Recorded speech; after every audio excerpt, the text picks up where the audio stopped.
This is the bombing of Darwin.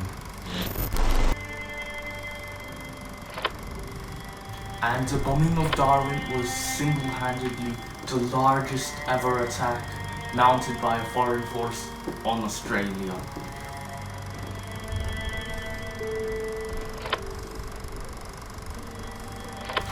But, however, how did this all unravel? How did it all come to light? Why did it happen? This is the bombing of Darwin.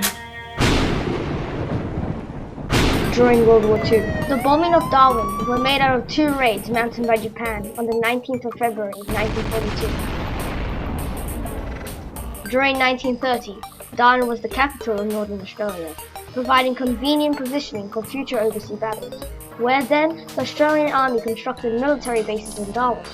This was due to how Darwin provided a route, named the South Pacific Air Ferry Route, which was then able to avoid the South Pacific Mandate given to Japan by the Treaty of Versailles in World War I.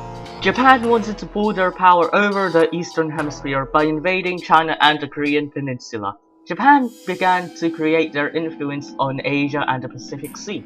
Through their influence on China and the islands of the Pacific, Japan managed to grow to become powerful, which will provide an advantage over Australia for the raids on Darwin. Darwin became an essential part of the Allies' plan due to the advantages stated before, but despite this, the defense of Darwin was ironically lacking.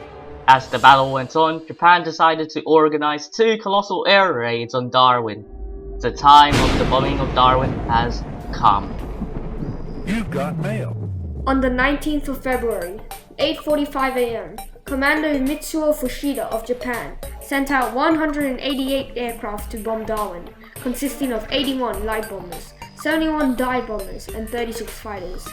The fighters' planes' purpose was to escort the bombers safely towards Darwin against probable encounters of Allied fighter planes, so the raid could continue as planned. The Japanese plan of attack was simple. It was leapfrogging between island to island.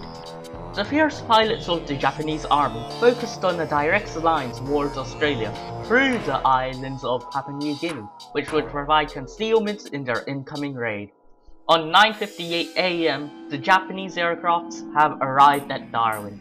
The bombers targeted warships, planes, supplies, and bases due to their dire importance towards the Allies. They would contain resources and soldiers to reinforce the ongoing battles happening near the Pacific.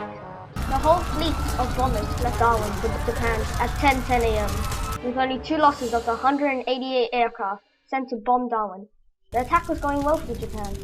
On the other hand, the Australian forces started to man anti-air defenses and started to evacuate the town of Darwin. The raid, however, was not only to weaken Australia, but to also display Japan's might, just like how Germany displayed power by taking Czechoslovakia and defying the Munich Agreement. The raid also showed Australia's vulnerability against the force of the Axis powers. Not only was it a physical battle, but a mental one as well. Just a single hour later, after they were recovering from the fires and collateral damage caused in Darwin, a further 54 Japanese aircraft were spotted incoming towards Darwin at 11:58 a.m., where they were separated into two forces, both attacking the Royal Australian Air Force's base at Darwin from opposite directions. Once they have reached the RAF base, bomb after bomb peppered from the base.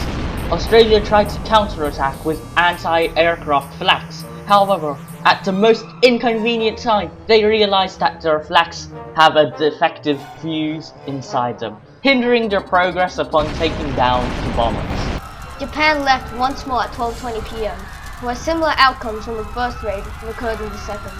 There were no losses from Japan's side. Perfect. However, the Allies had extensive amounts of damage upon the RAF base, and multiple warplanes and warships damaged or destroyed. Darwin was in ruins and practically obsolete for the rest of World War II. With this, the bombing of Darwin has come to a close. Probably the most essential advantage gained by Japan over this raid is that they were able to make Darwin obsolete in World War II, making the Allied forces unable to avoid Japan's South Pacific Mandate. Additionally, the damage inflicted upon Darwin would be extremely expensive to repair and recover, as their losses in war machinery as well as resources stored in Darwin were extravagant. This created pressure in the Pacific Wars, practically making Australia ineffective in the Pacific Wars due to their primitive technology compared to the rest of the Allies, as well as their heavy losses from this raid. Despite of Japan's aggressive pressure early in the Pacific War, the Allies had developed nuclear weaponry, which wielded the power and destruction to absolutely eradicate Hiroshima and Nagasaki, causing devastation in Japan. Either way, Japan would have lost due to the power of those bombs compared to their technology they have. Nevertheless, the decisiveness of Commander Fushida on his first raid upon Darwin has amounted to victories upon the battles of Timor and Java, allowing for Japan to have an advantage in the early stages of the Pacific War. And with that, the tragedy of the bombing of Darwin came to a close.